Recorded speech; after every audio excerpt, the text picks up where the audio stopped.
Hello students, I am Muhammad Ahmed. Welcome in Mathematic Plus. In this video we will continue chapter number 12 of class 9th.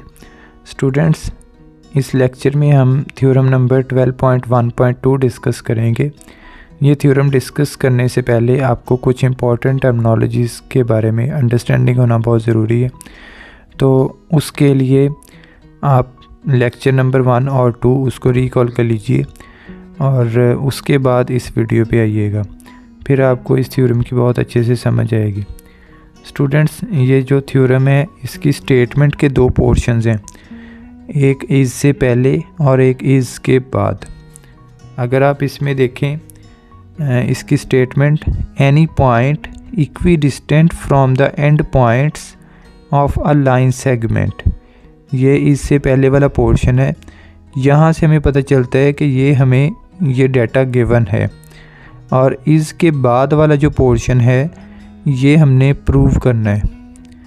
ये लिखा हुआ है on the right bisector of it. इसको हम इधर figure के through समझते हैं, फिर आपको इसकी बेटर अंडरस्टैंडिंग होगी। स्टूडेंट्स, ये जो थ्योरम नंबर 12.1.2 है ये एक्चुअली थ्योरम नंबर 12.1.1 यानी इससे पिछला थ्योरम उसका कन्वर्स है। कन्वर्स मीन्स उसका उलट है। तो अभी हम दोनों थ्योरम्स को पैरेलल लेके चलते हैं ताकि आपको पिछला थ्योरम भी क्लियर हो जाए और ये वाला भी, और इन दोनों थ्योरम्स में पता चल जाए कि क्या डिफरेंस है। तो स्टूडेंट्स, ये वाला जो मैंने यहाँ पे फिगर गिवन और टू प्रूव लिखा है ये थ्योरम नंबर 1 का है और ये थ्योरम नंबर 2 का है। तो यहाँ पे कोई भी थ्योरम अगर आपने प्रूव करना है तो उसमें सबसे पहले फ़िगर लाजमी बनानी है। अगर फ़िगर नहीं बनाएंगे तो थ्योरम अगर बेशक आप सारा लिख दें और सारा ठीक भी हो, लेकिन फिर भी उसमें आपके 0 मार्क्स आएंगे। तो इसलिए फ़िगर बनाना ज़रूरी है। तो सबसे पहले हम ये जो 12.1.2 है इसकी फ़िगर बनाते हैं उसकी स्टेटमेंट के अकॉर्डिंग। स्टूडेंट्स, यहाँ पे लिखा हुआ है any point equi distant from the end points of a line segment. तो सबसे पहले हमने लाइन सेगमेंट ड्रॉ किया और कोई भी पॉइंट P ले लिया। उस पॉइंट P का इस लाइन सेगमेंट के एंड पॉइंट से फासला इक्वल है। तो ये उसने हमें बता दिया। ये हमने पॉइंट P को यहाँ A के साथ भी ज्वाइन कर दिया और B के साथ भी ज्वाइन कर दिया। तो चूँकि पॉइंट P का इसके एंड पॉइंट से फासला इक्वल है, लिहाजा ये हमने सिंगल लाइन भी साथ में लगा दी। यहाँ से हमें पता चल रहा है कि ये फासला बराबर है, यानी P से A तक का फासला और P से B तक का फासला इक्वल है। ये हमने गिवन के तौर पे ले लिया। इसको जो इससे पहले वाला है उसको मैंने मैथमेटिकल फॉर्म में लिख दिया, यानी PA कॉन्करेंट टू PB। अब स्टूडेंट्स, इसके बाद वाला पोर्शन देखते हैं। इसके बाद जो लिखा होगा वो टू प्रूव, मतलब उसको हमने प्रूव करना है। टू प्रूव वाली हेडिंग में लिखेंगे। तो यहाँ पे मैं लिख देता हूँ point P is on the right bisector of AB, यानी ये वाला जो पॉइंट P है इसमें हमने ये बात प्रूव करनी है कि पॉइंट P राइट बाइसेक्टर के ऊपर है। ऐसे कभी भी नहीं होगा कि अगर पॉइंट P का एंड पॉइंट से फासला इक्वल हो और ये राइट बाइसेक्टर के ऊपर ना हो, मतलब साइड पे आ जाए कहीं पे, ऐसे कभी भी नहीं होगा। अगर पॉइंट P का एंड पॉइंट से फासला बराबर हो तो लाजमी तौर पे पॉइंट P राइट बाइसेक्टर के ऊपर आएगा। अब हम इसको 12.1.1 के साथ कंपेयर करते हैं ताकि हमें पता चले कि ये कैसे उसका उलट है। स्टूडेंट्स, ये थ्योरम नंबर 1 की फिगर है। तो इसमें ये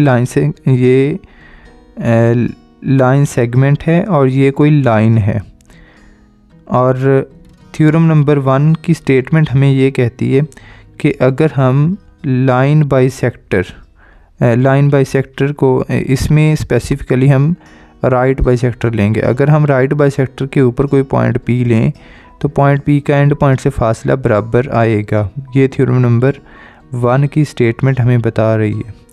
तो हमने क्या किया, ये राइट बाइसेक्टर है, राइट बाइसेक्टर के ऊपर कोई पॉइंट P ले लिया। तो पॉइंट पी का एंड पॉइंट से फासला बराबर होगा, ये बात हमने इसमें प्रूव करनी है।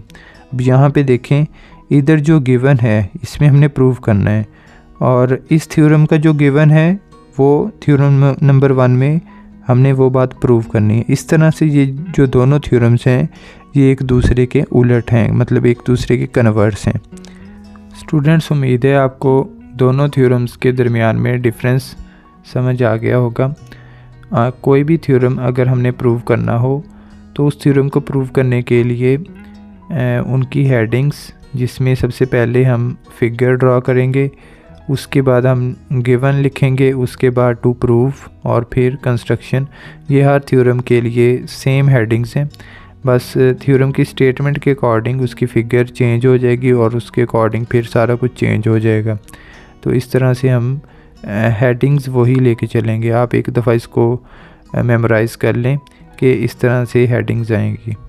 तो स्टूडेंट्स, यहाँ पे जो कंस्ट्रक्शन आ रही है, ये मैंने फ़िगर को अगेन इधर बना ली है क्योंकि हमने फ़िगर को प्रूफ के अंदर यूज़ करना है। तो कंस्ट्रक्शन में हमने क्या किया, पॉइंट पी को पॉइंट सी के साथ ज्वाइन कर दिया।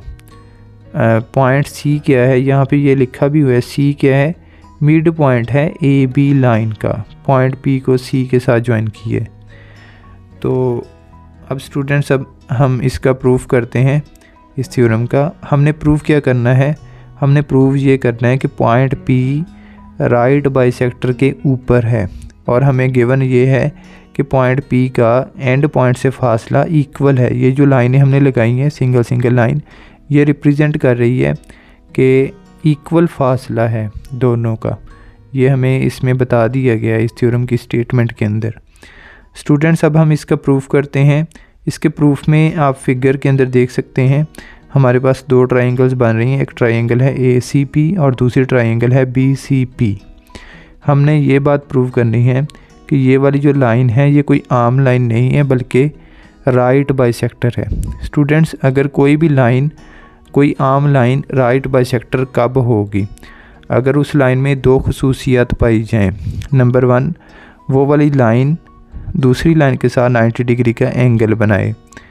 नंबर 2, वो वाली लाइन मिड पॉइंट में से गुज़रे, तब हम कहेंगे कि वो वाली जो लाइन है वो आम लाइन नहीं है बल्कि राइट बाइसेक्टर है। तो अब हमने ये बात प्रूव करनी है कि ये वाली लाइन इस लाइन के साथ 90 डिग्री का एंगल भी बना रही है, और दूसरा ये वाली लाइन इस लाइन के मिड पॉइंट में से गुज़र रही है। इस बात को प्रूव करने के लिए हमें ये प्रूव करना पड़ेगा कि ये वाली जो दोनों ट्रायंगल्स हैं ये बराबर हैं। तो अभी हम इसकी दोनों ट्रायंगल्स को ले लेते हैं। यहाँ पे ट्रायंगल ACP और ट्रायंगल BCP दोनों को हमने ले लिया। अब चूँकि हमने दोनों को कंपेयर करना है तो इसलिए दरमियान में करस्पॉन्डेंस का सिंबल हमने यूज़ किया है। स्टूडेंट्स, हम अब दोनों ट्रायंगल्स को कॉन्ग्रुएंट प्रूव करते हैं। तो हमने दोनों ट्रायंगल्स ले ली और इनके दरमियान में ये जो सिंबल है करस्पॉन्डेंस का सिंबल है। अब चूँकि ये वाली जो ट्रायंगल है इसकी ये वाली साइड P से A तक का फासला और दूसरी ट्रायंगल में P से B तक, यानी दोनों ट्रायंगल्स की ये वाली साइड्स बराबर हैं। ये हमें गिवन था। तो चूँकि ये बराबर हैं और ये गिवन है, लिहाजा यहाँ पे हम लिख सकते हैं कि दोनों ट्रायंगल की एक एक साइड बराबर है। अब दूसरा हम देखते हैं, इस ट्रायंगल में ये वाली जो साइड है सेंटर वाली P से C तक, और सिमिलरली दूसरी ट्रायंगल की ये वाली साइड दरमियान वाली जो है P से C तक वाली, ये दोनों साइड्स भी बराबर हैं। चूँकि दोनों ट्रायंगल में एक ही साइड आ रही, कॉमन है दोनों में, लिहाजा ये भी बराबर हैं। और तीसरा स्टूडेंट्स, ये हमने कंस्ट्रक्शन में कहा था कि P को C के साथ ज्वाइन किया, और C क्या है, वो मिड पॉइंट है। यहाँ से हमें पता चल गया था कि C मिड पॉइंट है, लिहाजा A से C तक का फासला और B से C तक का फासला, ये दोनों फासले भी बराबर होंगे। तो यहाँ से हमें पता चला AC कॉन्ग्रुएंट टू BC, ये कंस्ट्रक्शन से पता चल गया। अब चूँकि दो ट्रायंगल्स कॉन्ग्रुएंट तब होती हैं जब दोनों ट्रायंगल्स के कोई से 3 कंपोनेंट्स बराबर हो जाएं। यहाँ पे इन दोनों ट्रायंगल्स की तीनों साइड्स, इस ट्रायंगल की तीनों साइड्स दूसरी ट्रायंगल की तीनों साइड्स के बराबर हैं, लिहाजा दोनों ट्रायंगल्स कॉन्ग्रुएंट हैं। ये हमने प्रूव कर दिया है triangle ACP congruent to triangle BCP। इसकी रीज़न क्या है? क्योंकि दोनों ट्राइंगल्स की तीनों साइड्स बराबर हैं। अब चूंकि दोनों ट्राइंगल्स इक्वल हैं, लिहाजा इस ट्राइंगल का C पॉइंट पे जो एंगल बन रहा है और सिमिलरली दूसरी ट्राइंगल का C पॉइंट पे एंगल, ये दोनों एंगल्स भी सेम होंगे। क्योंकि दोनों ट्राइंगल्स हमने ऊपर प्रूव किया है कि कॉन्ग्रुएंट हैं, लिहाजा वहाँ से हमें पता चला कि दोनों के ये एंगल्स भी सेम होंगे। Corresponding angles of congruent triangles वो सेम होते हैं। तो स्टूडेंट्स, चूँकि ये दोनों एंगल्स सेम हैं और हमने एक और बात भी पढ़ी हुई है कि अगर स्ट्रेट लाइन हो, स्ट्रेट लाइन के ऊपर जितने भी एंगल्स आ जाएं, तमाम एंगल्स को प्लस करके हमेशा आंसर 180 डिग्री आता है। तो यहाँ पे चूँकि ये एक स्ट्रेट लाइन है और इसके दरमियान में दो एंगल्स बन रहे हैं, एक है ACP और दूसरा है BCP। अगर इन दोनों एंगल्स को प्लस करेंगे तो आंसर हमेशा क्या आएगा? 180। अगर दो एंगल्स को ऐड करके आंसर 180 आ जाए तो उन एंगल्स को हम बोलते हैं सप्लीमेंट्री एंगल्स। तो अब स्टूडेंट्स, ऊपर वाली जो स्टेटमेंट हमने लिखी है कि ACP और BCP दोनों इक्वल हैं, ये हमें यहाँ से पता चला था क्योंकि दोनों ट्राइंगल्स इक्वल हैं।